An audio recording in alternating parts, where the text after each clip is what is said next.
Audio book वांग्मय 8। ईश्वर कौन है, कहाँ है, कैसा है। Chapter 1 part 17।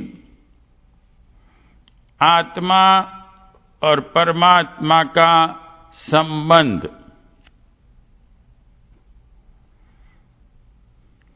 आत्मा परमात्मा का ही अंश है।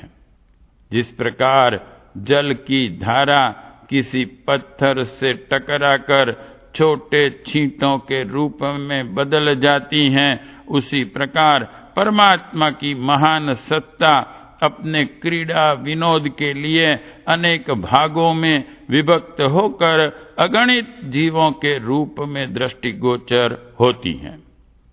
सृष्टि संचालन का क्रीड़ा कौतुक करने के लिए परमात्मा ने इस संसार की रचना की। वह अकेला था। अकेला रहना उसे अच्छा न लगा। सोचा एक से बहुत हो जाऊं। इसकी यह इच्छा ही फलवती होकर प्रकृति के रूप में परिणित हो गई। इच्छा की शक्ति महान है। आकांक्षा अपने अनुरूप परिस्थितियां तथा वस्तुएं एकत्रित कर ही लेती हैं। विचार ही कार्य रूप में परिणत होते हैं और उन कार्यों की साक्षी देने के लिए पदार्थ सामने आ खड़े होते हैं। परमात्मा की एक से बहुत होने की इच्छा ने ही अपना विस्तार किया तो यह सारी वसुधा बनकर तैयार हो गई। परमात्मा ने अपने आप को बिखेरने का झंझट भरा कार्य इसीलिए किया कि बिखेरे हुए कणों को फिर एकत्रित होते समय असाधारण आनंद प्राप्त होता रहे। बिछुड़ने में जो कष्ट है उसकी पूर्ति मिलन के आनंद से हो जाती है। परमात्मा ने अपने टुकड़ों को, अंश जीवों को बिखेरने का बिछोह कार्य इसीलिए किया कि वे जीव परस्पर एकता, प्रेम, सद्भाव, संगठन, सहयोग का जितना जितना प्रयत्न करें उतने आनंद मग्न होते रहें। प्रेम और आत्मीयता से बढ़कर उल्लास इस पृथ्वी पर और किसी वस्तु में नहीं है। इसी प्रकार एकता और संगठन से बढ़कर शक्ति का स्रोत और कहीं नहीं है। अनेक प्रकार के बल इस संसार में मौजूद हैं, पर प्राणियों की एकता के द्वारा जो शक्ति उत्पन्न होती है उसकी तुलना और किसी से भी नहीं की जा सकती। पति पत्नी, भाई भाई, मित्र मित्र, गुरु शिष्य आदि की आत्मीयता जब उच्च स्तर तक पहुंचती हैं तो उस मिलन का आनंद और उत्साहवर्धक प्रतिफल इतना सुंदर होता है कि प्राणी अपने को कृत कृत्य मानता है। कबीर का एक दोहा प्रसिद्ध है। राम बुलावा भेजिया, कबीरा दीना रोय, जो सुख प्रेमी संग में सो वैकुंठ न होय।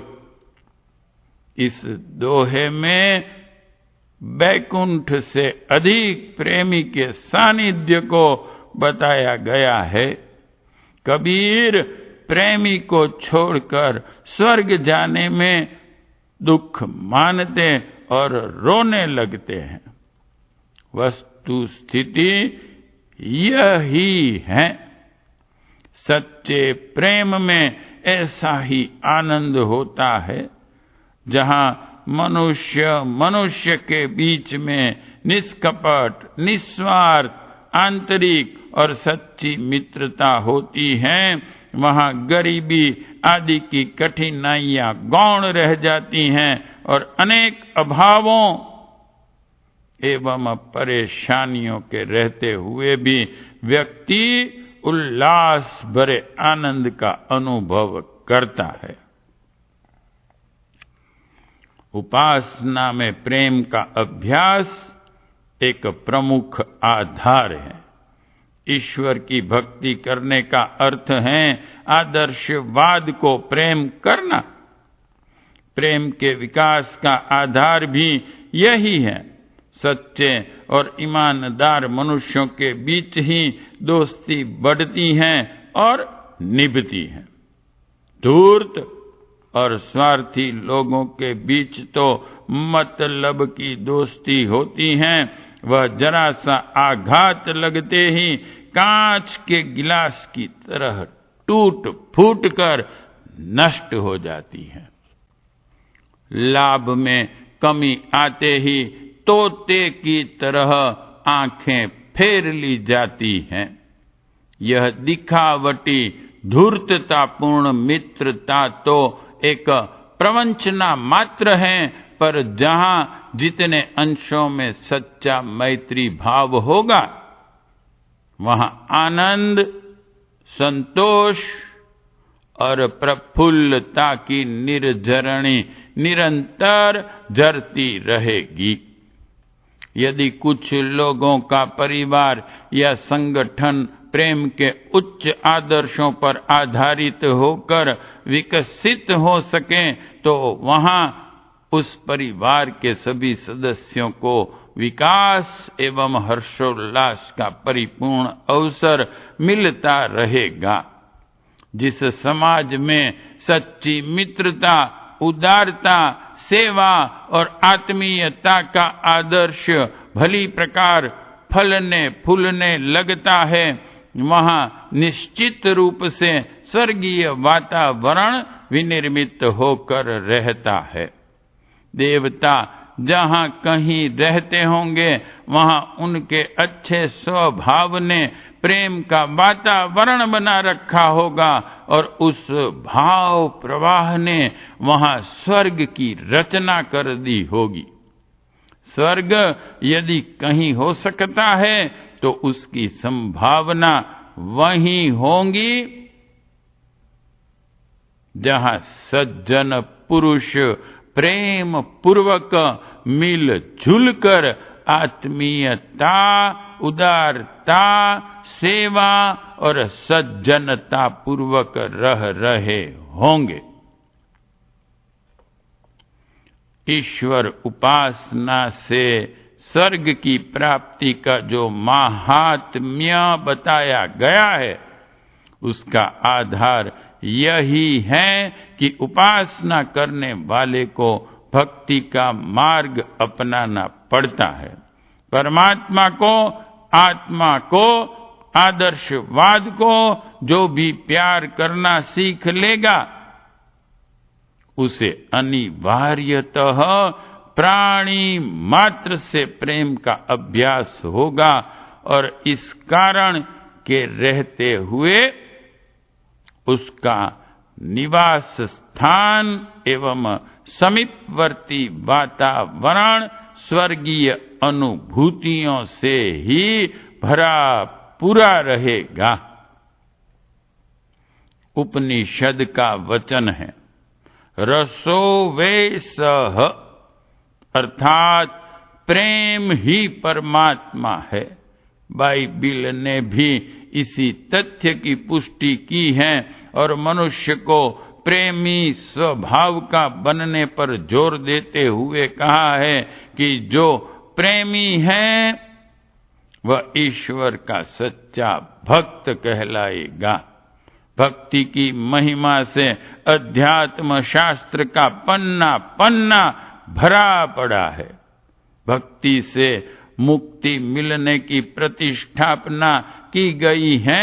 भक्त के वश में भगवान को बताया गया है। इन मान्यताओं का कारण एक ही है कि प्रेम की हिलोरें जिस अंतरात्मा में उठ रही होंगी उसका स्तर साधारण न रहेगा। उसमें दिव्य गुण, दिव्य स्वभाव का आविर्भाव होगा और वह दिव्य कर्म ही कर सकेगा। ऐसे ही व्यक्तियों को देवता कहकर पुकारा जाता है। जहां देवता रहेंगे वहां स्वर्ग तो अपने आप ही होगा। प्रेम का अभ्यास ईश्वर को प्रथम उपकरण मानकर किया जाता है। सूक्ष्म ब्रह्म की उपासना जिन्हें कठिन पड़ती हैं, वे साकार प्रतिमा बनाकर अपनी भावनाओं को किसी पूजा प्रतीक पर केंद्रित करते हैं। फलस्वरूप निर्जीव होते हुए भी वह माध्यम सजीव हो उठता है। मूर्ति पूजा का तत्व ज्ञान यही है। इस बात को हर कोई जानता है कि देव प्रतिमाएं पत्थर या धातु की बनी निर्जीव होती हैं। उनके सजीव होने की बात कोई सोचता तक नहीं, पर यह आध्यात्मिक तथ्य मूर्ति पूजा के माध्यम से प्रकाश में लाया जाता है कि जिस किसी से सच्चा प्रेम किया जाएगा उसके लिए भी आस्था और श्रद्धा का प्रयोग किया जाएगा। वह वस्तु चाहे निर्जीव हो या सजीव, भक्त की भावना के अनुरूप फल देने लगेगी। मूर्ति पूजा करते हुए साकार उपासना करने वाले अगणित भक्तजन जीवन लक्ष्य को प्राप्त कर सकने में सफल हुए हैं। मीरा, सूर, तुलसी, रामकृष्ण परमहंस आदि की साकार उपासना निरर्थक नहीं गई। उन्हें परम पद तक पहुंचा सकने में ही समर्थ हुई। रबड़ की गेंद दीवार पर मारने से लौटकर फेंकने वाले के पास ही पीछे को लौटती है। पक्के कुएं में मुंह करके आवाज लगाने से प्रतिध्वनि गूंजती है। उसी प्रकार इष्ट देव को किया हुआ प्रेम लौटकर प्रेमी के पास ही आता है और उस प्रेम प्रवाह से रसित हुआ अंतरात्मा ईश्वर मिलन, ब्रह्म साक्षात्कार एवं भगवत कृपा का प्रत्यक्ष अनुभव करता है। एकलव्य भील की बनाई हुई मिट्टी की द्रोणाचार्य की प्रतिमा उसे उतनी शस्त्र विद्या सिखाने में समर्थ हो गई जितनी कि गुरु द्रोणाचार्य स्वयं भी नहीं जानते थे। मिट्टी के द्रोणाचार्य में एकलव्य की जो अत्यंत निष्ठा थी, उसके कारण ही वह प्रतिक्रिया संभव हो सकी कि वह भील बालक उस युग का अनुपम शस्त्र चालक बन सका। ईश्वर के साकार या निराकार स्वरूप का ध्यान, पूजन, जप, अनुष्ठान करते हुए साधक अपनी प्रेम भावना, श्रद्धा और निष्ठा को ही परिष्कृत करता है। इस मार्ग में वह जितनी प्रगति कर सके उतनी ही ईश्वरानुभूति का परमानंद उसे उपलब्ध होने लगता है। साधना सच्ची हो, सच्चे उद्देश्य से की गई हो तो उसका परिणाम यह होना ही चाहिए कि उपासक के मन में प्रेम की धारा प्रवाहित होने लगे। वह प्राणी मात्र को अपनी आत्मा में और अपनी आत्मा को प्राणी मात्र में देखें। दूसरों का दुख उसे अपने निज के दुख जैसा कष्टकारक प्रतीत हो और दूसरों को सुखी समुन्नत देखकर अपनी श्री समृद्धि की भांति ही संतोष का अनुभव करे। प्रेम का अर्थ है आत्मीयता और उदारता। जिसके साथ प्रेम भाव होता है उसके साथ त्याग और सेवा पूर्ण व्यवहार करने की इच्छा होती है। प्रेमी अपने को कष्ट और संयम में रखता है और अपने प्रेम पात्र को सुविकसित, सुंदर एवं आनंदित बनाने का प्रयत्न करता है। सच्चे प्रेम का यही एकमात्र चिन्ह है कि जिसके प्रति प्रेम भावना उपजे उसे अधिक सुंदर, अधिक उज्जवल एवं अधिक प्रसन्न करने का प्रयत्न किया जाए।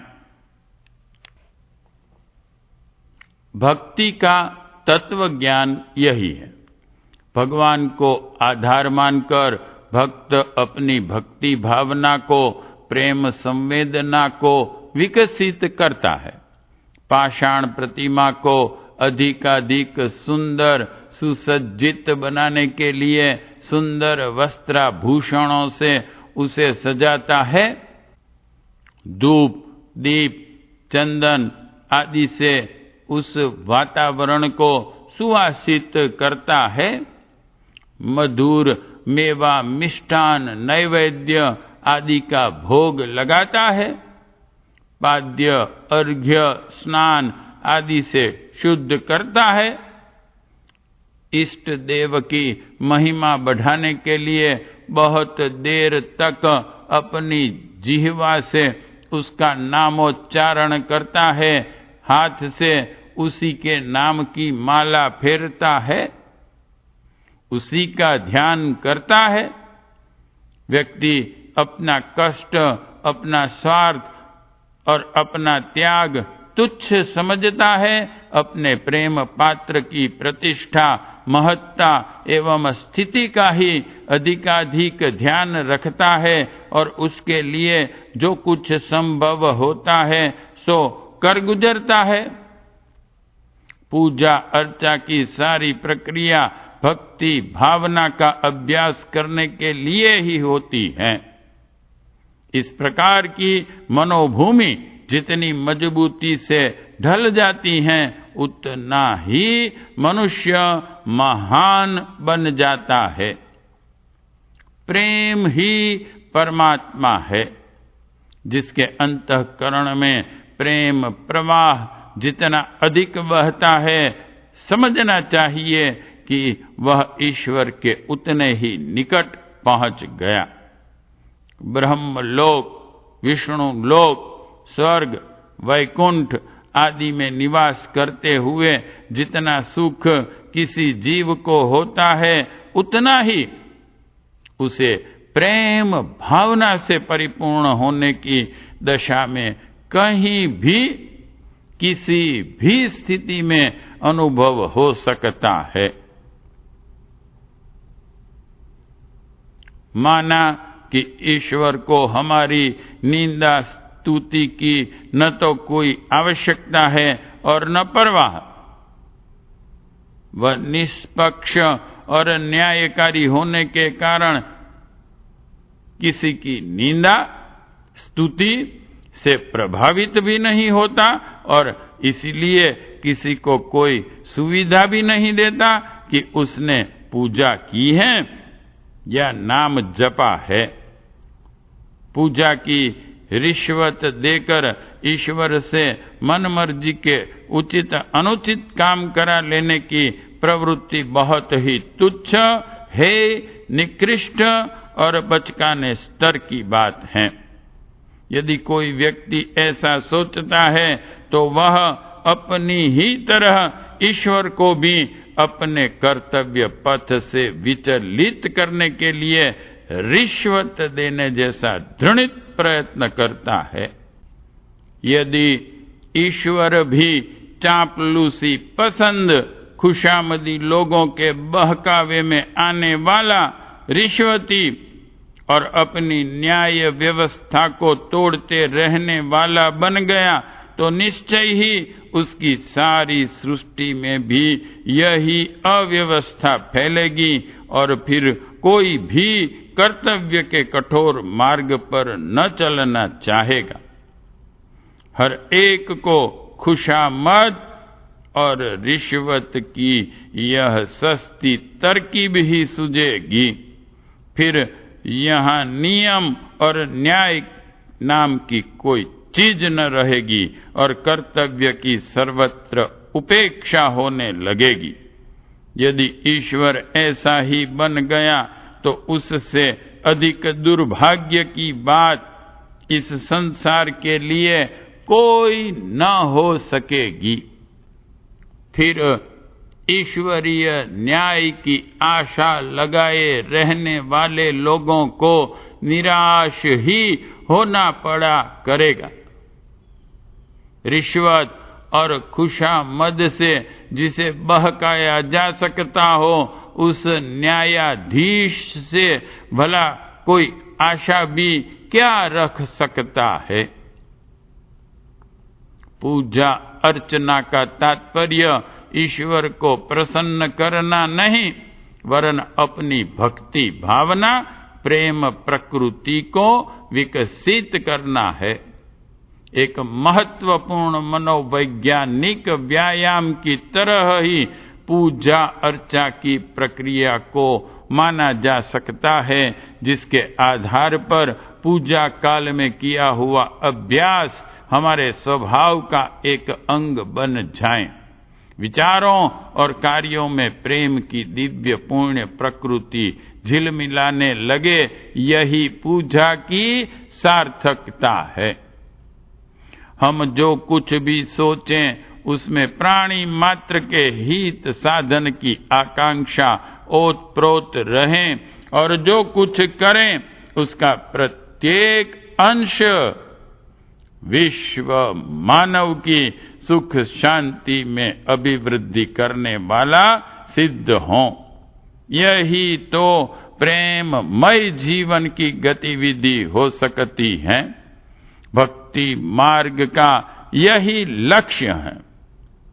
ईश्वर भक्त के लिए अपने जीवन को इसी दिशा में अग्रसर करने के अतिरिक्त और कोई मार्ग नहीं।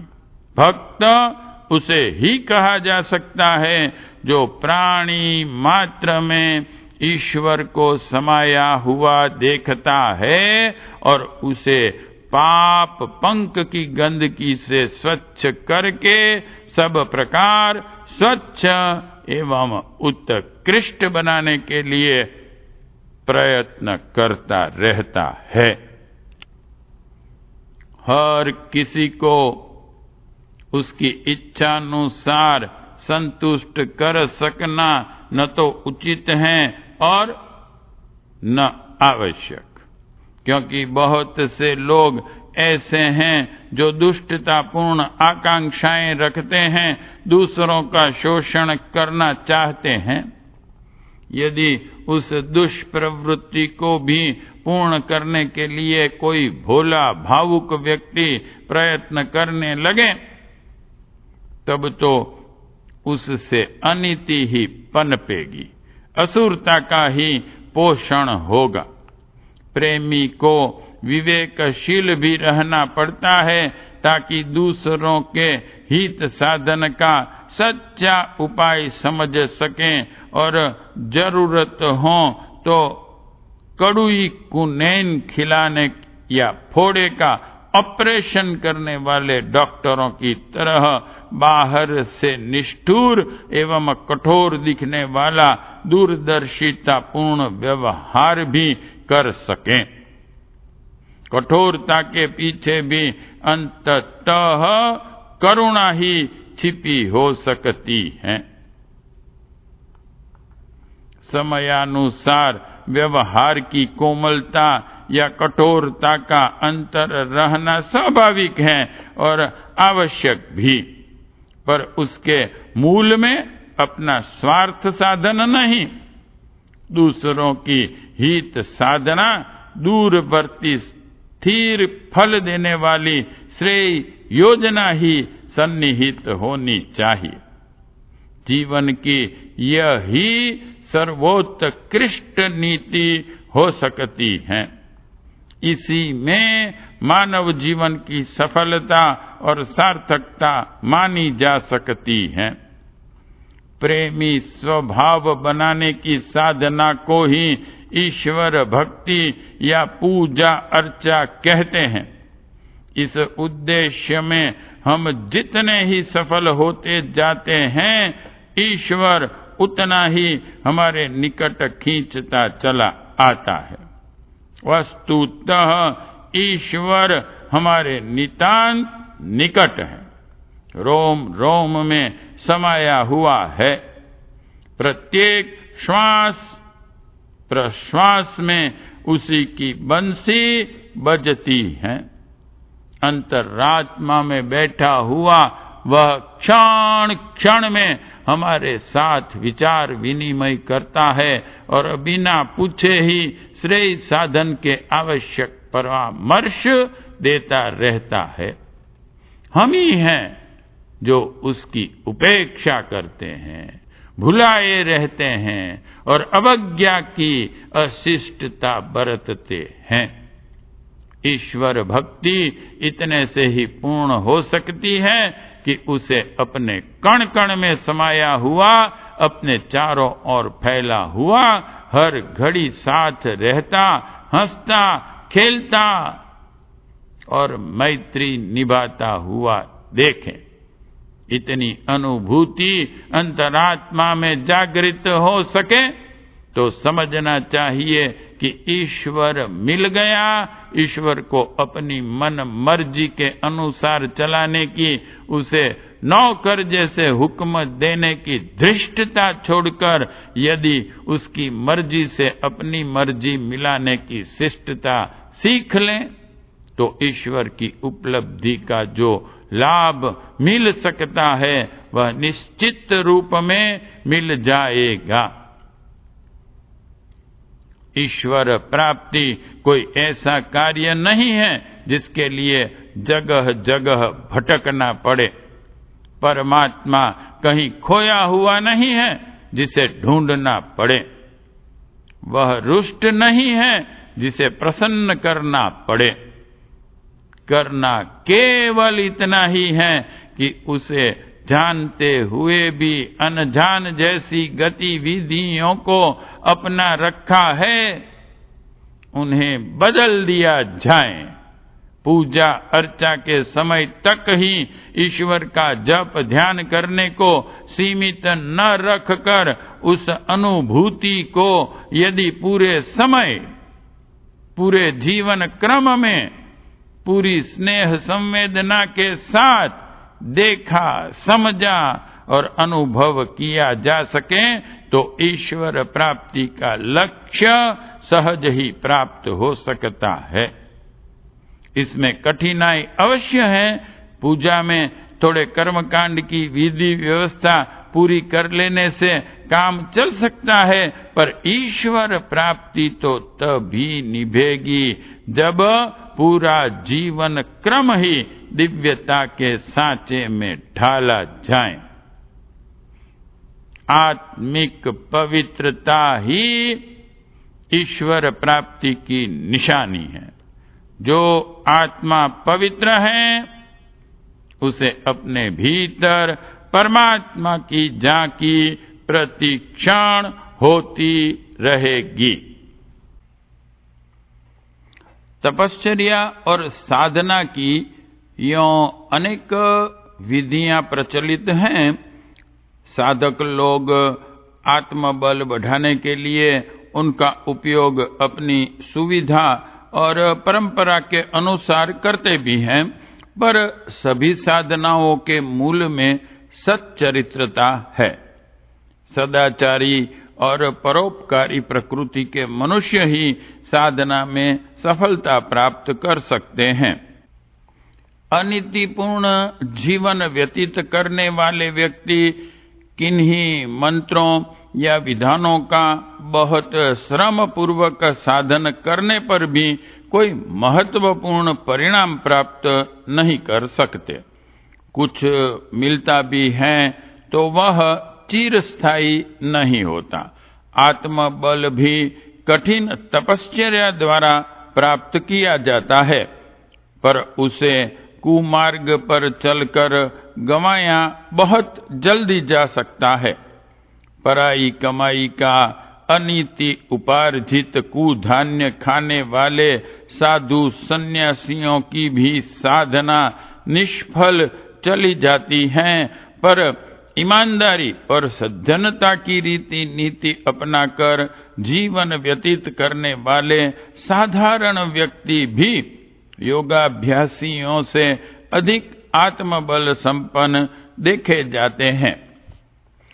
गांधारी, सीता, सावित्री, दमयंती, अरुंधति, अनसुया आदि स्त्रियों को जो असाधारण आत्मबल प्राप्त था, वह उन्होंने पतिव्रत धर्म ठीक प्रकार पालन करके ही उपार्जित किया था।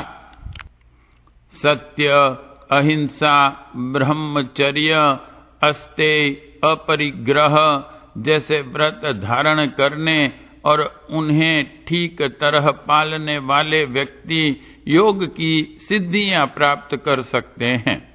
साधना विधानों में जप तप का जितना महत्व है, उससे कहीं अधिक साधक की सत्प्रवृत्तियों का है।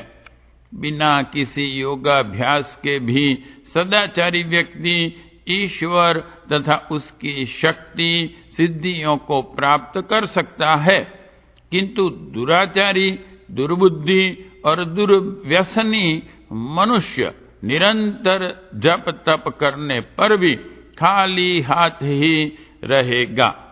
साधन का महत्व व्यायाम जैसा है, किंतु सदाचार को आहार माना जा सकता है। कोई मनुष्य व्यायाम तो बहुत करे, पर भोजन स्वल्प मात्रा में सड़ा गला मिले तो उस व्यायाम से क्या लाभ उठाया जा सकेगा। इसी प्रकार आंतरिक स्तर गया बीता है।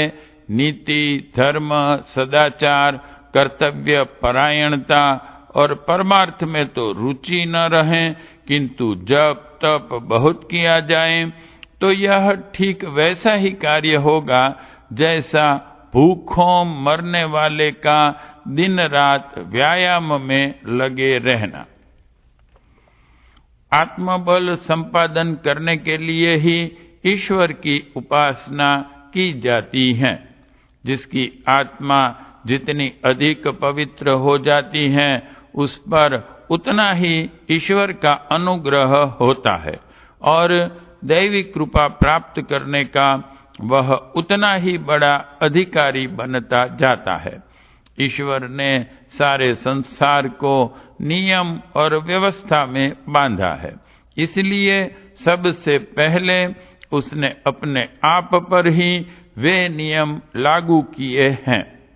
विधान बनाने वाला ही यदि उसका उल्लंघन करे तो दूसरों को भी उसके पालन में क्या निष्ठा रहेगी।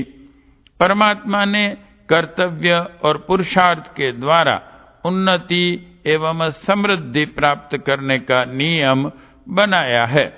यदि आलसी, प्रमादी और अकर्मण्य लोग अपनी जागरूकता और क्रियाशीलता की उपेक्षा करके केवल स्तुति एवं प्रार्थना द्वारा ईश्वर को प्रसन्न करके मनमाने मनोरथ पूरा करना चाहेंगे तो यह तभी संभव हो सकेगा जब अपने बनाए नियमों को ईश्वर स्वयं ही तोड़ने और पक्षपात की नीति बरतने पर उतारू हो जाएं। परमात्मा इतना महान है कि किसी की निंदा स्तुति का उसके ऊपर कोई प्रभाव नहीं पड़ता। उसकी प्रसन्नता, अप्रसन्नता, अनुकंपा और रोष इस बात पर निर्भर है कि व्यक्ति किस प्रकार का आचरण करता है और अपनी जीवन नीति किस आधार पर निर्धारित किए हुए हैं। अनीति का आश्रय लेने वाला अपने दुष्कर्मों का दंड प्राप्त किए बिना नहीं रह सकता। ईश्वर जितना उदार एवं महान है, उतना ही निष्ठुर न्यायाधीश, कठोर प्रशासक और समुचित दंड व्यवस्था करने वाला भी है। उसका यह भयंकर रूप देखकर ही ऋषियों ने उसे रुद्र नाम दिया है। दंड देने में वह सचमुच ही बड़ा रौद्र अर्थात भयानक है। अस्पतालों में, जेल खानों में, पागल खानों में और घर घर में नाना प्रकार की आदि व्याधियों से ग्रसित अनेकों व्यक्ति करुण क्रंदन करते दिखाई पड़ते हैं। गरीबी और बीमारी ने कितने लोगों को दुर्दशाग्रस्त कर रखा है। इस सब पर ध्यान पूर्वक विचार करने से यह सहज ही प्रकट हो जाता है कि जहां परमात्मा दीन बंधु, करुणा सिंधु, दानी और उदार है, वहां वह पाप वृत्तियों के फोड़ों को निर्दयता पूर्वक चीर फाड़ कर रख देने के लिए कठोर हृदय डॉक्टर की तरह दूरदर्शी भी हैं। लोग पाप करते रहे, वह उन्हें देखता और क्षमा ही करता रहे, तब तो पापों पर कभी प्रतिबंध ही न लग सकेगा। लोग पाप करते रहेंगे और प्रार्थना करते रहेंगे। इस प्रकार तो पापी ही नफे में रहेंगे। थोड़ी पूजा प्रार्थना कर ली और सब पाप दूर हो गए। घाटा तो उन बेचारों को रहेगा जो धर्माचरण करते हुए निरंतर कष्ट सहते हैं। किसी दिन वे भी सोच सकते हैं कि इस अंधेर से हम भी लाभ क्यों न उठाएं, क्यों धर्माचरण का कष्ट सहें। जब परमात्मा स्तुति प्रार्थना मात्र सुनकर पापों को क्षमा कर दिया करता है, तो हम भी ऐसा ही क्यों न करें कि पाप कर्मों द्वारा सांसारिक मौज भी लूटें और थोड़ी पूजा प्रार्थना करके परलोक भी आनंदमय बना लें। यदि यह बात ठीक होती तो संसार में कोई भी पाप से न डरता और कोई भी पुण्य की अग्नि परीक्षा में अपने को न डालता। वस्तु स्थिति दूसरी ही है। ईश्वर को प्रसन्न करने का एक ही मार्ग है, उसके बताए हुए मार्ग पर चलना। उसकी नाराजगी भी एक ही कारण से होती है कि मनुष्य निर्धारित मर्यादाओं का उल्लंघन करे। आत्मनिरीक्षण एवं आत्मशोधन के द्वारा अंतःकरण दर्पण की तरह जितना निर्मल और स्वच्छ बनाया जा सकेगा, उसमें ईश्वर का प्रतिबिंब उतना ही स्पष्ट झलकेगा। इसका यह अर्थ कदापि नहीं कि सत्कर्म करने वाले को उपासना नहीं करनी चाहिए। दोनों के मिलने से सोना और सुगंध का लाभ मिलता है। शरीर का स्वास्थ्य और सौंदर्य अच्छा हो तो भी वस्त्राभूषण की आवश्यकता रहती है। कोई व्यक्ति निरोगी हो और यह कहे कि हम नंगे फिरेंगे तो यह बात अनुचित होगी। यह ठीक है कि स्वास्थ्य और श्रृंगार दोनों में प्रधानता स्वास्थ्य की है। सुसज्जा में स्वास्थ्य की सुरक्षा होती है और सुंदरता भी बढ़ती है। इसके विपरीत बीमार, मृतक शरीर भारी सजावट करने पर भी कुरूप ही लगता है। सदाचार को स्वास्थ्य और उपासना की सुसज्जा माना जा सकता है।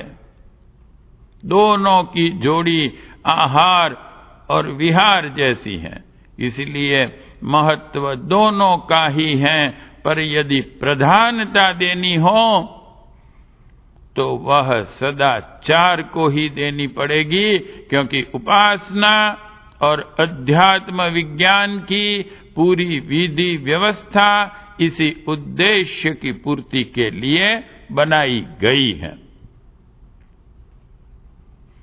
ईश्वर निष्ठा का चिन्ह प्रेम भावों से परखा जा सकता है। नीरस, रूखे, स्वार्थी, अपनी ही स्वर्ग मुक्ति की बात सोचते रहने वाले, दुनिया को मिथ्या और अपने मतलब को सत्य बनाने वाले खुद गर्ज लोग प्रेम का महत्व क्या समझेंगे?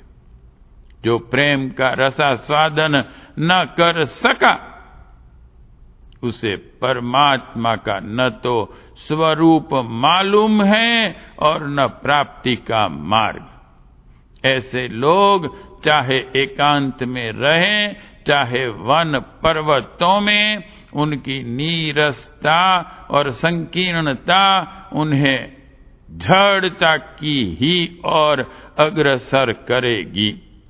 जड़ता को ही किसी ने मुक्ति समझा हो तो बात दूसरी है, अन्यथा चैतन्य आत्मा को चैतन्य परमात्मा से मिलाने के लिए उसे जीवन भी चैतन्य ही रखना पड़ेगा। इसकी परख इस बात से होगी कि ईश्वर भक्त के अंतःकरण में अपार करुणा का स्रोत फूटा या नहीं। दूसरों के लिए अपने को धुला डालने या गला डालने की आकांक्षा जिस हृदय में जागरूक नहीं हो सकी, उसके संबंध में यही माना जाएगा कि आस्तिकता यहां अभी मूर्छित ही पड़ी है। ईश्वर की कृपा सत्कर्मों से ही उपलब्ध होनी संभव है।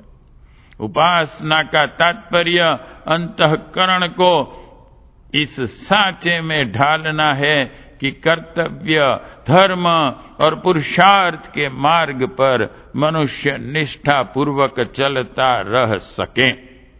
यदि यह दृढ़ता उपलब्ध हो सके तो सिद्धियों और सफलताओं का द्वार प्रत्येक दिशा में खुला ही पड़ा है।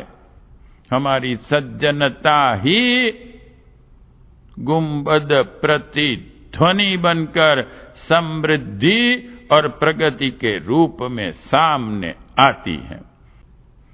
सद्व्यवहार करने का स्वभाव प्रतिफल में दूसरों की मैत्री, आत्मीयता और सहायता भारी परिमाण में लाकर खड़ी कर देता है।